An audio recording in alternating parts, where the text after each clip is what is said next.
Akalar, video kartalarga ham navbat kelib qoldi. Video kartalarda ham narxi bilasizlar, hozir arzular ko'tarilib ketganligi sababli shu DDR5 arzularidan DDR4 ham o'ta ko'tarilib ketdi. Bitta 16 lik o'zi ham 70 dan baland sotilyapti.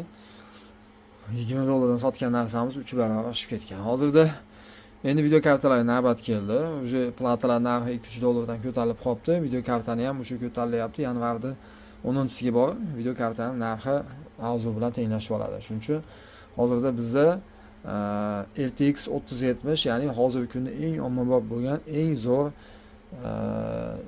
любой narsaga, ya'ni grafik dizaynerlikami, o'yingami, nimaga bo'lsa ketaveradigan mana shunaqa 3 ta kulerli Greenwald'ni shunaqa chotki graduslari 70 ga ham yetib bormaydigan mana shunaqa qaranglar, plombalari bosilgan chotki video kartamiz bor. $260 dan donaga chiqyapti akalar. Kerak bo'lsa olinglar. Mana 10 tadan ko'proq qoldi xolos.